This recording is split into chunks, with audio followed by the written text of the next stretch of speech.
ஞானத்தை தாங்க. அல்லேலூயா. நிறைய விஷயம் சொல்றான்.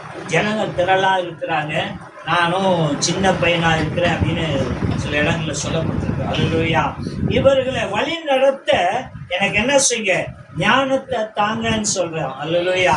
ஆனா வசனம் 10 சொல்றது, சாலமோன் இந்த காரியத்தை கேட்டபடி ஆண்டவருடைய பார்வைக்கு உகந்த விண்ணப்பமா இருந்ததாம். அல்லேலூயா.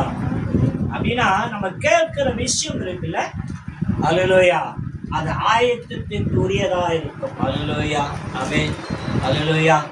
நம்ம கேட்பது இன்னைக்கெல்லாம் என்ன கேட்கிறோம்? ஆண்டவரே இது இல்லை, அது வேணும், இதை செய்யணும், இது போகணும். ஒன்னே ஒண்ணுங்க, வசனம் சொல்லுகிறது, அதனால தேவனுடைய ராஜ்யத்தையும் நீதியின் தேடுகள், பின்பு இவை எல்லாம் உங்களுக்கு கூட கொடுக்கப்படும். அல்லேலூயா. அதுக்காக கேட்க வேணாம்னு சொல்ல, ஆனா நம்மளுடைய காரியம் என்ன இருக்குன்னு சொன்னா, எதை கேட்கணுமோ அதை கேட்காமல் அதை விட்டு வேறு ஒன்றை கேட்கணும். அல்லேலூயா. வேதம் சொல்லுகிறது, நீ வந்து முழங்கால் படியதற்கு முன்பாக உன்னுடைய தேவை என்னதென்று பரமபிதா அறிந்திருக்கிறார். அல்லேலூயா. நீங்க முழங்கால் படியதற்கு முன்பாக அவர் தெரிஞ்சவர், செய்யறதுக்கு எம்மாத்திரம் ஆகும். அல்லேலூயா. தெரிஞ்சிச்சு ராஜ்குமாருக்கு தான் தேவை அப்படின்னு சொல்லி. ஆமென். அல்லேலூயா. எனக்கு என்ன வேணும்னு தெரிஞ்சு போச்சு, பிரதருக்கு என்ன வேணும்னு கர்த்தருக்கு தெரிஞ்சு போச்சு. ஆனா செய்வது ஏன் தாமதப்படுது? அல்லேலூயா. அப்படின்னா நம்ம அதற்கென்று ஆயத்தப்படவில்லை. அல்லேலூயா. அதற்கென்ற விசுவாசம் நம்ம இடத்துல இல்லை. ஆமென். ஏன்னா விசுவாசம் கடுகளவு இருக்குமானால் வேதம் சொல்லுகிறது, காட்டாய்த்தி மரத்தை வேரோட பிடுங்கி சமுத்திரத்துல நட என்று சொன்னால் அது நட்டு நிற்குமா? அல்லேலூயா. கடுகளவு விசுவாசம். ஆமென். அப்படின்னா இன்னைக்கு விசுவாசம் உறுதிப்படுறது இல்லை. அல்லேலூயா. அநேக காரியங்களை நம்ம அலசி அலசி இதுக்கு இப்படி இருக்குமோ அதுக்கு அப்படி இருக்குமோ என்று சொல்லி தேவன் நம்மளை பரீட்சை பார்க்கறத போய் நாம் அவரை என்ன செய்யறோம்? பரீட்சை பார்க்கிறோம். அல்லேலூயா. விசுவாசம் கடந்து போகிறது. அல்லேலூயா. ஆமென். யோசித்து பாருங்க. ஏன்னா காலப்போக்கில் நமக்கு மாற்றம் வேண்டும். அல்லேலூயா. நம்மளுடைய விசுவாசம், நம்மளுடைய நம்பிக்கை, நம்மளுடைய காரியம் எப்படி போகிறது நம்ம கவனிக்க வேண்டிய கட்டாயத்தில் இருக்கும். அல்லேலூயா. ஏன்னா அழைத்தவர், நான் ஆண்டவருடைய பிள்ளை, என்னை எல்லாருக்கும் தெரிஞ்சிட்டோம். அல்லேலூயா. ஆனா எப்படிப்பட்ட தெரிந்த மனுஷனும் மறைத்த பிறகு ஒன்றுமே இல்லை. அல்லேலூயா. இருக்கிற வரைக்கும் தான் நான் ஒரு காரியத்தை இதை செய்யணும்னு சிந்திச்சேன்னா என் கால் நடக்கும், என் கண்கள் பார்க்கும், என் கை செயல்படும். அல்லேலூயா. ஆமென். ஆனா இந்த ஜீவன் இதை விட்டு போயிடுச்சுன்னா இது வெறும் பிணம். அல்லேலூயா. ஒன்றும் செய்ய முடியாது. அப்போ இன்னைக்கு கர்த்தர் நமக்கு ஜீவன், பலம், சுகம் தந்தது நமக்காக ஓடுவதற்கு மாத்திரம் அல்ல. ஓடுங்க, நீங்க வேலைக்கு போங்க, உங்களுடைய காரியங்களை செய்யுங்க எல்லாம். ஆனா கர்த்தருக்குன்னு ஒரு இடத்தை விசுவாசம் நம்பிக்கையில செயல்படுங்க. அல்லேலூயா. இந்த சாலமோன் தகப்பன், அதுவும் நல்லா கவனிச்சு பார்த்தீங்கன்னா, இது முழுக்க நீங்க வாசிச்சு பார்த்தீங்கன்னா, அவன் தகப்பன் வந்து சொல்றான், என் தேவனுடைய ஜீவனை கொண்டு நானே இடுகிறேன், எனக்கு அப்புறம் நீ தான் இங்க உட்காருவன்னு சொல்றான். அல்லேலூயா. ஆமென். அவருக்கு தாவீதுக்கு எத்தனோ பிள்ளைங்க இருக்கிறாங்க. ஆமென். ஆனா சாலமோனை கர்த்தர் தெரிந்து கொண்ட நோக்கம் இருக்குல்ல, வேதம் சொல்லுகிறது, அவன் எண்ணி முடியாத ஞானத்தை கட்டளையிட்டான். அல்லேலூயா. ஞானத்தை தாங்கன்னு கேட்டார்ல. அல்லேலூயா. அந்த ஞானத்தை எப்படி கட்டளையிட்டான்னு ஒரே ஒரு வசனம், ஒரு வார்த்தை பார்த்துடலாம். அதுல 3ஆம் அதிகாரம் 24 இருந்து 28 வரைக்கும் வாசி.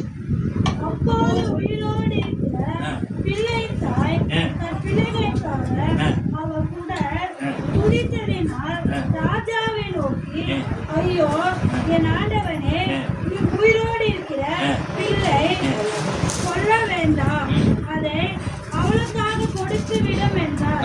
மற்றவர் அது எனக்கு வேண்டாம், உனக்கும் வேண்டாம், பிளந்து போடுங்கள் என்றார். அப்போது ராஜா உயிரோடு இருக்கிற பிள்ளையை கொள்ளாமல்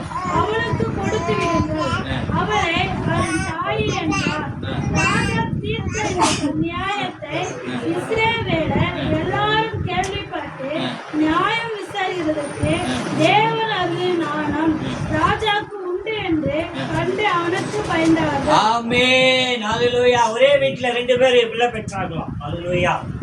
ஆமென். 2 பேரும் தூங்கி எழுந்து பார்த்தாங்களாம். ஒருவருடைய பிள்ளை இறந்து போயிருந்தது. அல்லேலூயா. மற்றொரு பிள்ளை உயிரோடு இருந்தது.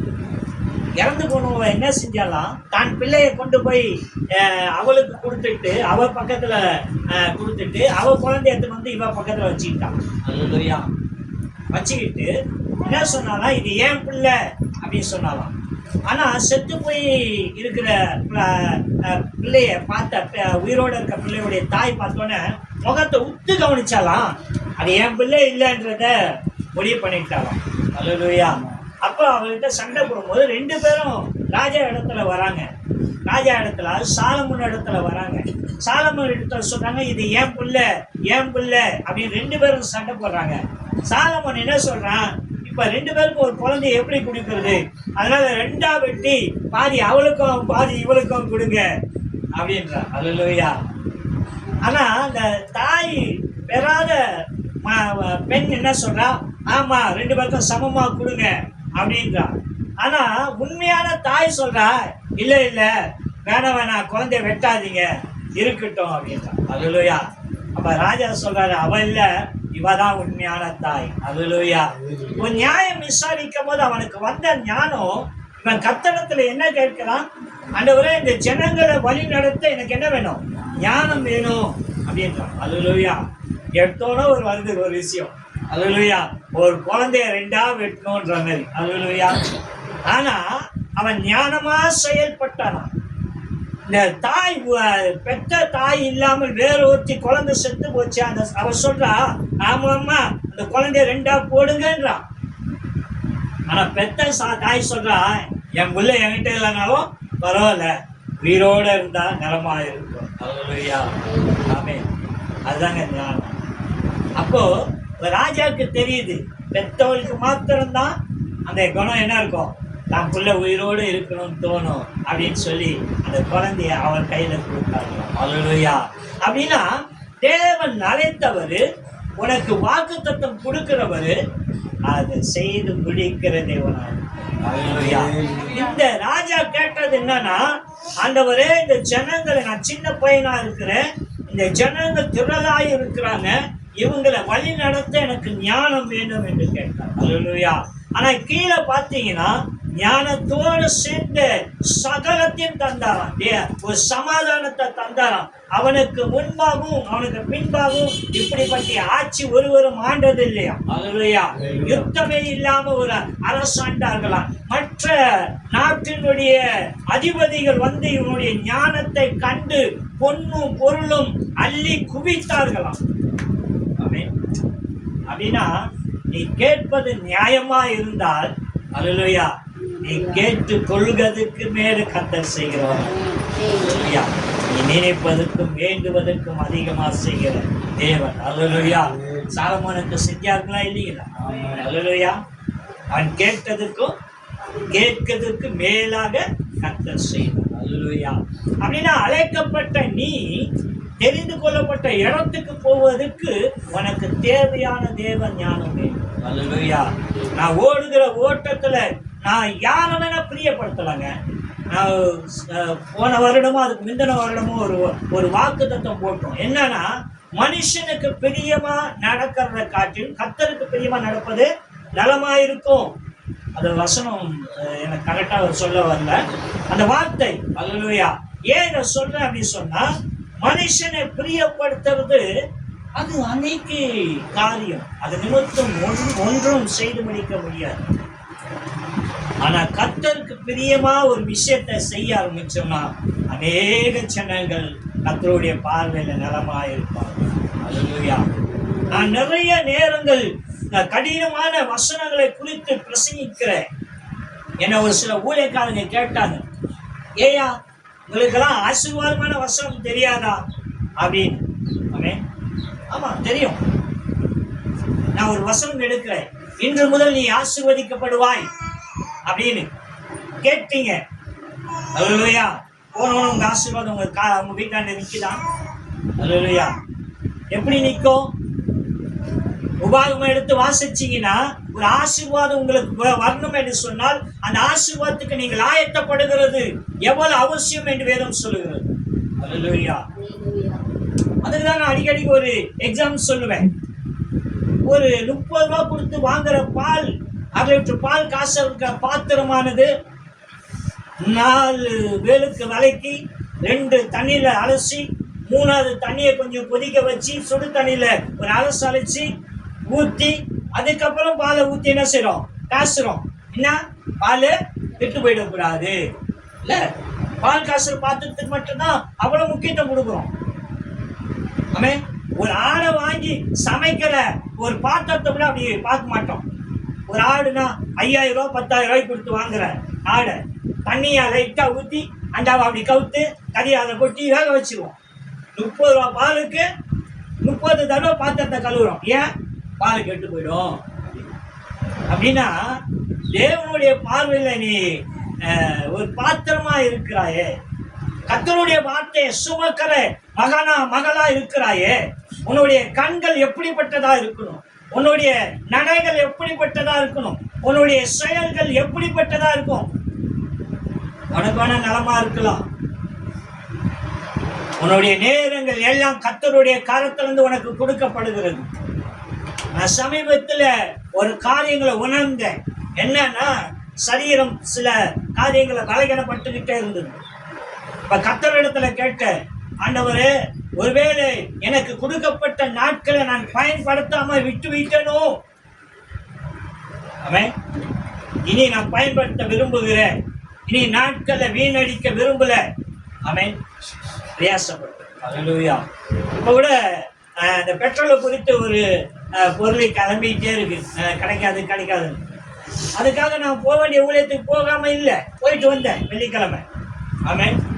ஏன் சொல்றேன்னா, என்ன நடந்தாலும் கர்த்தருடைய சித்தம் திட்டம் அதை தவிர ஒன்றும் நடக்காது. அல்லேலூயா.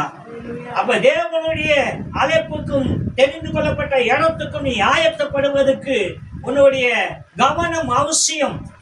ஆமென். அல்லேலூயா. அப்போஸ்தலன் பவுல் சொன்னார், உன் ஓட்டத்துல லக்கை நோக்கி ஓடுகிற நீ நிதானத்தோடு. அல்லேலூயா. கவனமா உன்னுடைய சிந்தனை எல்லாம் உன்னுடைய அந்த லக்கை நீ அடைய வேண்டியது. அப்ப அதை நோக்கி ஓடுகிற நீ கவனத்தோடு ஓடு. ஏதாவது ஒரு ஓட்டம், எல்லாரும் ஓடுறாங்க, மாதத்தான்ல ஓடுற மாதிரி ஓடுறாங்கன்ட்டு நீ ஓடாத. உன் ஓட்டத்தை நீ கவனி. நான் கரெக்டா போயிருக்கானா, வேதத்தை வாசிச்சிருக்கானா, ஜெபம் பண்ணியிருக்கானா, சோத்துல உப்பு இல்லைனாலும் குழம்புல காரம் இல்லைனாலும் குழம்பு சரியில்லைனாலும் போன் பண்ணி வீட்டில் இருக்கவங்கள கேட்குறீங்கள, ஏதோ ஒன்று சொல்றீங்கள, அப்போ உங்களுக்கு கடவுளுடைய பயம் இல்லையா? கர்த்தருடைய வார்த்தை மேல கவனம் இல்லையா? அல்லேலூயா. அந்த கவனம் நம்மளை ஆயத்தமாக்கு. அல்லேலூயா. ஆமென். நம்மளை தேவனுடைய ராஜ்யத்துக்கு. அப்போஸ்தலன் பவுல் சொன்னார், நீ கிறிஸ்துவை குறித்து ஒருவருக்கு பிரசங்கிக்காதன்னு. அந்த வார்த்தை கேட்டோன்னே சட்டுன்னு, என்னடா யாருக்கு கிறிஸ்துவை குறித்து பிரசங்கிக்காதியா அப்படின்னா என்ன அர்த்தம்? அவர் சொல்றாரு, நீ மனம் திரும்பினல, அதாவது பாவிகளா இருந்த நம்மள ஞானஸ்தானம் எடுத்து மனம் திரும்ப வச்சார்ல, அந்த நடக்க செயல் இருக்குல்ல, அந்த செயலை பார்த்து மற்ற மனம் திரும்பணும். அல்லேலூயா.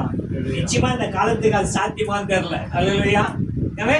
ஏன்னா மற்றவர்கள் போல நம்மளும் ஒரு ஓட்டம் ஓடிட்டு, ஆனா அதை கர்த்தர் நம்மளை பிரித்து எடுத்த நோக்கம் என்னன்னா அவருக்கென்று ஓடுது. அல்லேலூயா. நேரங்களை இதற்காகவா செலவு பண்றோம். நான் ஜெபம் பண்றேன், கர்த்தர் என்னோட பேசுறாரு. அல்லேலூயா. போஸ்ட் அடிச்சு ஓட்டுறாங்க, தீர்க்கதரிசன உபாச ஜெபம். அல்லேலூயா. தீர்க்கதரிசன உபாச ஜெபம்னா கர்த்தர் இல்லாமல் உன்னால ஒன்று பேச முடியுமா? நான் வேதத்திலிருந்து வாசிக்கிறேன். அல்லேலூயா. ராஜா தாவீதை கொல்லும்படிக்கு சவுல் ஆள் அனுப்புறான். அல்லேலூயா. தாவீது ஒரு இடத்துல ஆராதனை செஞ்சுட்டு இருக்காரு. அல்லேலூயா. முதல்ல ஒரு சில பேர் வராங்க, அந்த ஆராதனை நடந்துட்டு இருக்கு. இவர்கள் தன்னை மறந்து கடவுளை ஆராதிக்க ஆரம்பிக்கிறாங்க. திரும்பி ஒரு கும்பலை அனுப்புறாங்க. அவர்களும் வராங்க, கடவுளை ஆராதிக்கிறாங்க. தாவீதை கொல்ல போல, தாவீது சவுலுக்கு கோவம் வந்துச்சு. அவன் இறங்கி வரான், நான் போய் அவனை கொல்றேன் அப்படின்னு சொல்லி. அல்லேலூயா. வந்தா அவனும் சேர்ந்து தேவனை ஆராதிக்கிறான். அல்லேலூயா. தேவனை நீங்கள் தேட வரும்போது, தேவனை ஆராதிக்கும் போது கர்த்தர் செய்கிற அற்புதங்கள் ஆயிரமான காரியம். ஆனா அவரை எப்படி ஆராதிக்கிறது, எப்படி தேடுகிறது, எப்படி அழைக்கப்பட்ட இடத்திலிருந்து தெரிந்து கொள்ளப்பட்ட இடத்துக்கு போவதுன்னு தான் இன்னைக்கு தெரியும். இன்னைக்கு அதை உபதேசிக்கிற சபை இல்லையா, மேய்ப்பன் இல்லையா, இல்ல கேட்கிற ஜனம் இல்லையா எனக்கு தெரியல. இன்னைக்கு பயம் அற்று போயிருக்கு. அதற்காகவே நான் சில நாட்களாக இந்த கர்ப்பிணி பெண்கள் சீமந்தத்திலலாம் நான் ஜெபம் பண்றேன். இனி பிறக்கருடைய சன்னதி எல்லாம் பக்தி உள்ள சன்னதியாக கத்த தரணும் என்று சொன்னேன். அப்பத்துல இருந்து இப்ப ஜெனரேஷன் எங்க சொந்தத்துல 2-3 பேருக்கு நான் ஜெபம் பண்ணியிருக்கேன். இந்த பிறக்கிற இந்த பிள்ளை பக்தி உள்ள சன்னதியா இருக்கட்டும் அப்படின்னு. ஏன்னா நடுவில் கொஞ்சம் பக்தி நமக்கு அற்று போச்சு. லாபத்திலையும் ஆயத்தப்படுறோம். தயவுசெய்து கொஞ்சம் ஞானத்தோடு யோசித்து பார்க்கணும். ஒரு இடத்துக்கு போகிறதுக்கு எத்தனோ ஆயத்தப்படுகிறோம், ஆனால் கர்த்தருக்காக ஆயத்தப்படுவது அவசியமானது. அல்லேலூயா. சரி, 2 ராஜாக்கள்ல ஒன்னே ஒன்று நான் கடந்து போகிறேன். நேரம் ஏன்னா வந்ததே 10 மணி தான், அதனால் கொஞ்சம் டைம். 2 ராஜாக்கள் 2ஆம் அதிகாரம் 6-9 வரைக்கும். பின்பு எலியா அவனை நோக்கி, நீ இங்கே இரு, கர்த்தர் என்னை யோர்தானுக்கு அனுப்புகிறார் என்றார். அதற்காக நான் உம்மை விடுகிறதில்லை என்று கர்த்தருடைய ஜீவனையும் உம்முடைய ஜீவனையும் கொண்டு சொல்லுகிறேன் என்றார். அப்படியே இருவரும் போனார்கள். தீர்க்கதரிசிகளின் புத்திரரில் 50 பேர் போய் தூரத்திலே பார்த்து கொண்டு நின்றார்கள். அவர்கள் இருவரும் யோர்தான் கரையிலே நின்றார்கள். அப்பொழுது எலியா தன் சால்வையை எடுத்து முறுக்கி தண்ணீரை அடித்தான். அது இருபக்கமா பிரிந்தது. அவர்கள் இருவரும் உலந்தரை வழியாய் அக்கறைக்கு போனார்கள். அவர்கள் அக்கறை பட்ட பின்பு எலியா எலிசாவை நோக்கி, நான் உன்னை விட்டு எடுத்துக்கொள்ளப்படு முன்னே நான் உனக்கு செய்ய வேண்டியது என்ன கேள் என்றான். அதற்கு எலிசா, உம்மிடத்தில் உள்ள ஆவியின் பலம் எனக்கு இரட்டிப்பாய் கிடைக்கும்படி வேண்டுகிறேன் என்றான். ஆமென். அல்லேலூயா. 2 பேரும் ஊழியக்காரர். அல்லேலூயா. இந்த எலியா எடுத்துக்கொள்ளப்படுறான்னு சொல்லி எலிசாக்கு தெரிஞ்சிச்சு. அல்லேலூயா. அவர் பின் தொடர்றார். அப்போ இது ஒரு இடத்துல இல்லை, 3 இடத்துல எலியா முதல் ஒரு இடத்துல சொல்றாரு, நீ இங்கே இரு, நான் கொஞ்சம் தூரம் கர்த்தர் என்னோட பேசுறாரு, நான் போயிட்டு வரேன் அப்படின்றது.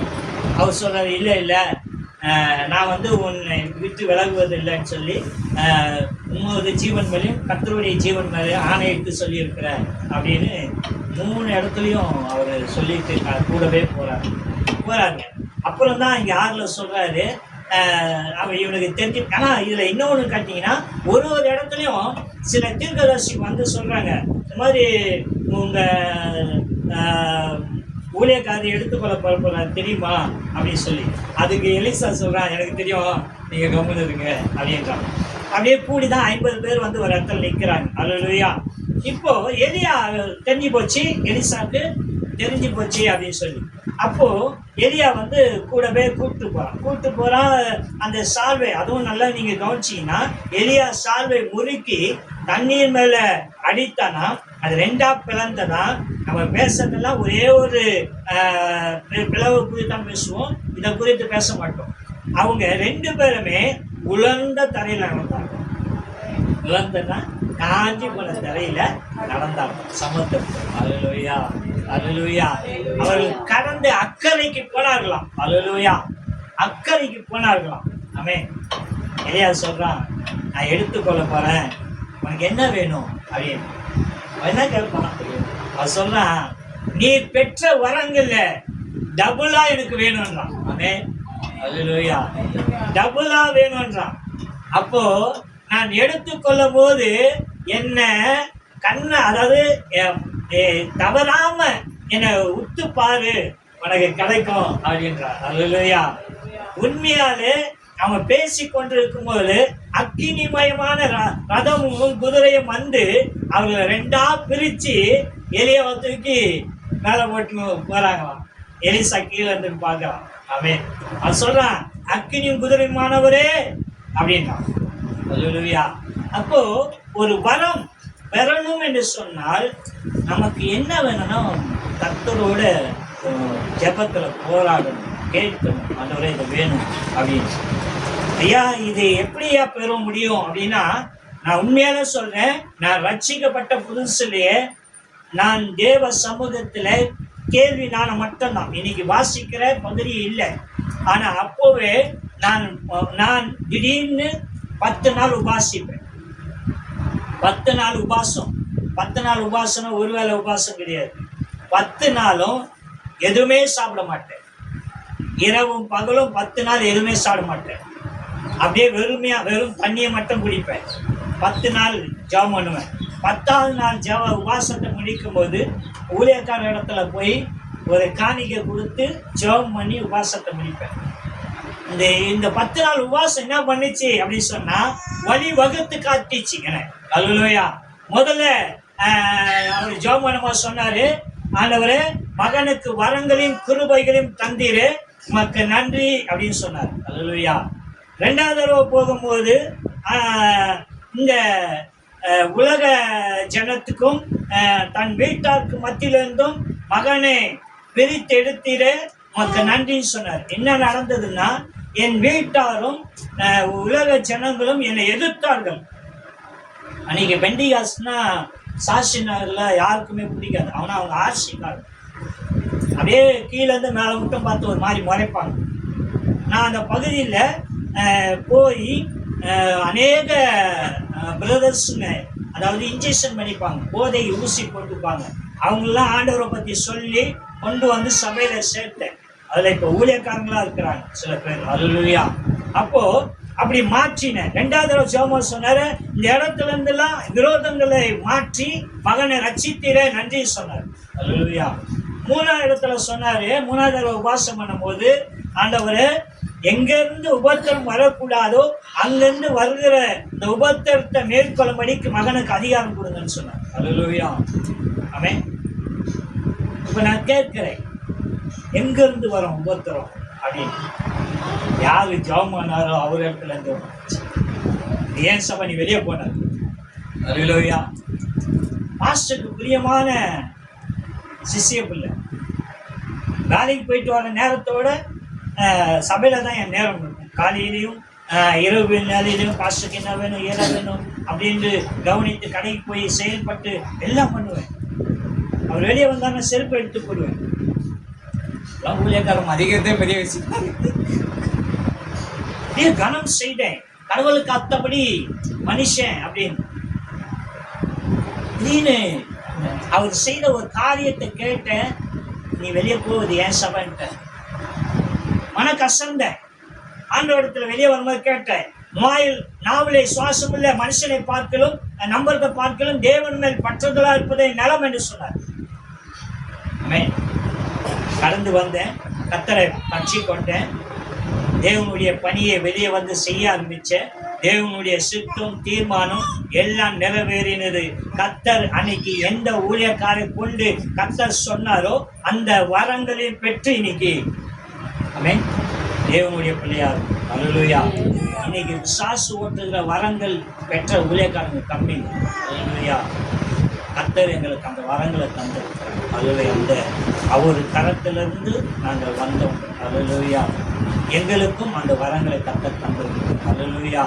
இப்போ இந்த காரியம் ஒரு விஷயம் நடக்கணும்னு சொன்னா, எனக்கு அன்னைக்கு படிப்பு இல்லை, படிக்க தெரியாது, நான் ஊழியக்காரனா எப்படின்னு கிரகிக்க கூட என்னால் முடியாது. ஆனா கர்த்தருடைய வார்த்தை மேல் கவனம் வைத்து தேவ திட்டத்துக்காக செயல்பட்டு கொண்டே இருந்தேன். அல்லேலூயா. கர்த்தர் என்னோட பேசுகிற தரிசனம் அநேக காரியங்கள். இத நான் தரிசனத்தை ஒரு நோட்டுக்கு கட்டி டிராயிங் பண்ணுவேன். அல்லேலூயா. எனக்கு தொடர்ச்சியான ஒரு சொப்பனம் உண்டுங்க. தொடர்ச்சியான சொப்பனம்னா நம்ம இப்ப விட்டு விட்டா பார்க்குறோம்ல, அந்த மாதிரி இல்லை. நான் ரட்சிக்கப்படும் போது கர்த்தர் எனக்கு ஒரு சொப்பனம் கொடுத்தார். அதை தொடர்ச்சியா கொண்டு வந்துகிட்டே இருக்கிறேன். நான் ஆவிக்குரிய வாழ்க்கையில எப்பெல்லாம் அடுத்த லெவலுக்கு போறானோ கர்த்தர் எனக்கு அந்த சொப்பனத்தை கொடுத்தார். ஆமென். நான் அந்த இடத்துல இருந்து இன்னொரு இடத்துக்கு போற மாதிரி காட்டுவேன். அல்லேலூயா. இது எத்தனை பேருக்கு கிடைக்கும்னு கேட்டா எனக்கு தெரியாது. ஆமென். கர்த்தர் எனக்கு தந்திருக்கார். அப்படின்னா அழைத்தவர் அவர் இடத்துல கரெக்டா இருக்காரு. அழைக்கப்பட்ட நம்ம தான் எப்படி போகுதுன்னு தெரியல. அல்லேலூயா.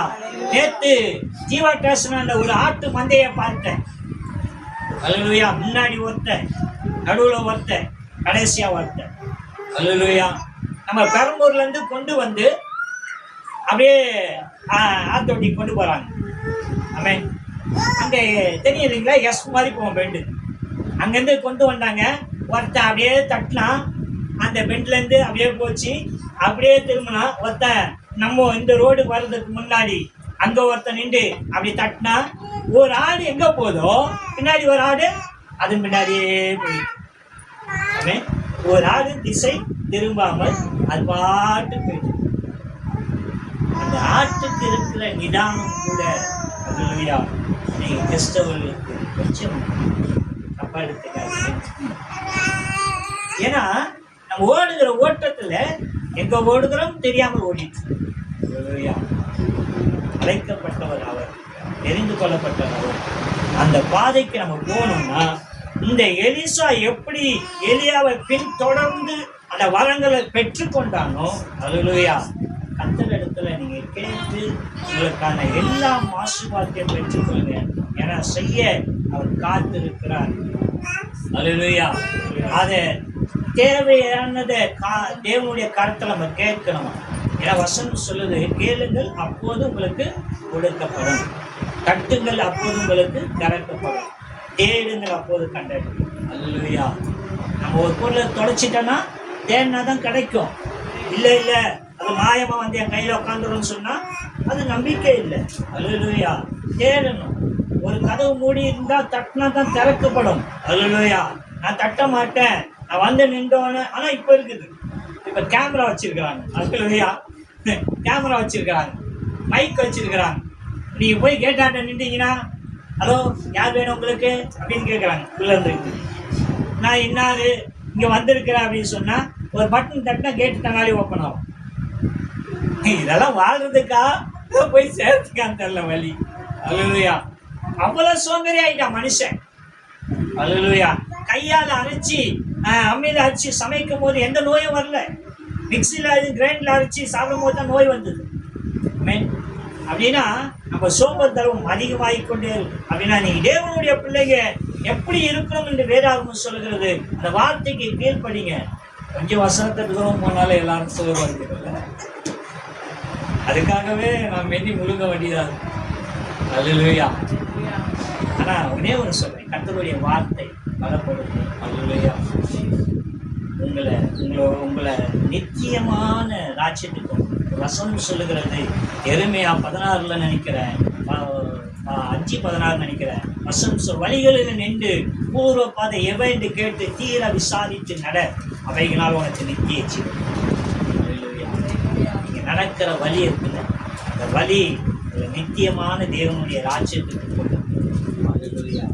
நித்தியமான ராஜ்யம் தான் கிறிஸ்தவ வாழ்க்கை. அல்லேலூயா. மற்றவங்களுக்கு யாருக்கும் கிடைக்காத ஒரு கணம், தகுதி, கிருபை, இரக்கம், இது எல்லாருக்கும் கிறிஸ்தவ நமக்கு கொடுத்திருக்கார். இந்த உலகத்தை தாண்டி, இந்த உலகத்தை விட்டு தேவன் நமக்கு ஒரு ராஜ்யத்தை வச்சிருக்கார். அல்லேலூயா. இந்த ராஜ்யத்தில் பிரவேசிக்க போகிறோம். கர்த்தர் தாமே இந்த வார்த்தைகள் ஆசீர்வதிப்பாராக. ஆமென்.